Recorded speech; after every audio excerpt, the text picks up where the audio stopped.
I'm sat outside the greenhouse in front of one of 3 patches of comfrey that we've got growing in the garden. You can just see it over my shoulder there. Because today I'm going to be making compost tea with the comfrey. Now, a compost tea is the stewing or brewing of the plant parts to produce an organic liquid fertilizer. Now, I make two types of compost tea throughout the season. I make one with stinging nettles and one with comfrey. Now, stinging nettles and comfrey are both members of a group of plants called dynamic accumulators. These plants have got extensive root systems, and they actively mine minerals and nutrients from the soil and store them in the plant. It is these minerals and nutrients that we're going to extract when we make the compost tea. So the 2 different types of compost tea I make, the nettle tea, that has an NPK ratio, nitrogen to phosphorus to potassium, a ratio that is ideal for vegetative growth, for the promotion of leaves and stems. Comfrey tea has an NPK ratio that favours the phosphorus side, and this is ideal for fruit and flowers. So I make the 2 different teas. I use them on different plants at different times of the year, depending upon whether I want to promote vegetative growth or fruiting and flowering. So let's crack on and make some comfrey tea. Now you can see I've made a start on harvesting the comfrey. Basically we want the aerial parts of the plant, so I basically cut the plant down at ground level to make the compost tea. I use a hand sickle to cut the plant and a pair of gloves, because the comfrey plant has bristles on the stems and leaves, and they do scratch your skin and they can irritate. So, right, this is my 2nd cut of comfrey this year. The first cut I did back in the 1st week of May. We're now in the 1st week of July. Technically, you can make 3 harvests of comfrey a year. However, I find that the 3rd harvest, all the crops are done and over by the time the tea's brewed. Also, I like to give the plant chance to regenerate before the winter months, when it will die back, just to keep the plant as alive and healthy as I can, so that I can keep harvesting from it year after year. Now, because of the amount of comfrey that I have to harvest and the amount of comfrey tea I make, I find it easier to cut it, put it on the wheelbarrow and take it up to my processing area. Right, I have brought my wheelbarrow full of comfrey up to my compost tea corner, where we'll get the brew on the go. Right, so a lot of people will tell you that if you're going to make comfrey tea and nettle tea for that purpose, it's both are made exactly the same, that you'll need to chop your comfrey or your nettles up into small bits before putting them into your brewing barrel. The purpose of this is to release the sap from the stems and the leaves. Now, quite personally, I find that going through a large batch of comfrey with a set of garden shears to chop it up into small 1-inch bits, well, I find it very time consuming and laborious. So I have an alternative method which is a lot quicker and a lot easier.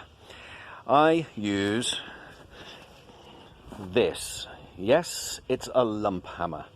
So what I do is I put an armful of comfrey into my brewing barrel, you can see there.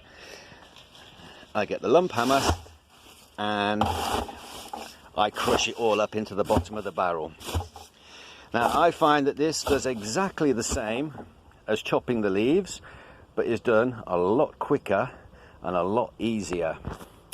So this is my preferred method, but like I say, a lot of people will tell you to chop the leaves up.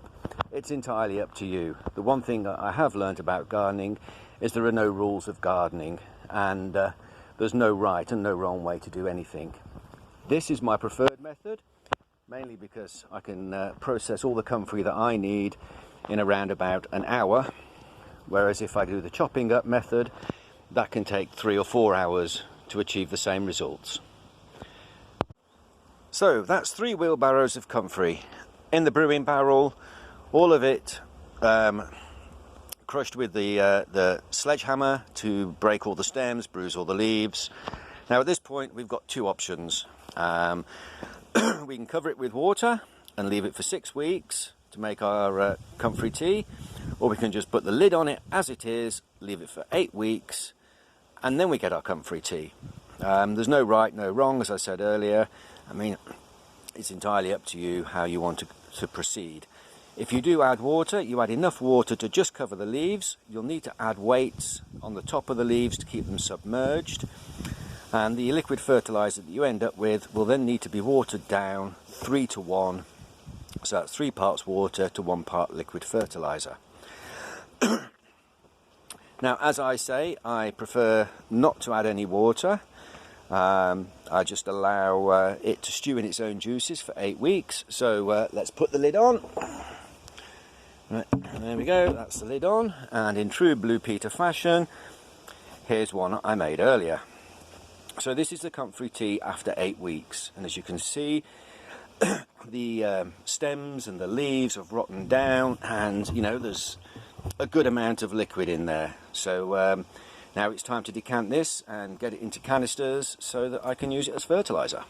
I'm not going to lie to you, decanting the comfrey tea can be quite a tricky process. The actual tea itself and the remnants of the comfrey plant both have quite a pernicious odour, should we say, that you don't particularly want to get on you.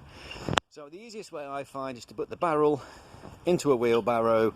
I then have a bucket to collect the compost tea, and on top of the bucket I've got a compost sieve to catch any bits that fall out. So basically I just gently tip the barrel forwards. I shall try and do this one-handed. This could be a disaster. Here we go, nice and slow. And we just let the water, the compost tea, trickle out nice and steady, and collect it in the bucket, and then any bits of leaves that come out in this are collected in the sieve. Right, there we go. Right, so there we have it. That's the comfrey tea decanted. There's a half bucket there. I've already got a full bucket in the canister there, and in there, that is all the rotting leaves and stems. There's still a little bit of liquid in there, so I might try and extract some of that using the compost sieve. So that's it basically. Now we've got our comfrey tea. It takes 8 weeks to make. It's very, very simple to do. Anybody can do it. And I thoroughly recommend that you make compost teas and use them as liquid fertilizers in your garden. Right, the last thing to say, this compost tea is far more concentrated than the one I was talking about earlier, and therefore this needs to be watered down at a ratio of 10 to 1. So that's 10 parts water to 1 part comfrey tea. It is quite a strong solution. So I've got 20 litres here, so that'll give me 200 litres of liquid fertiliser for the next 8 weeks. Right.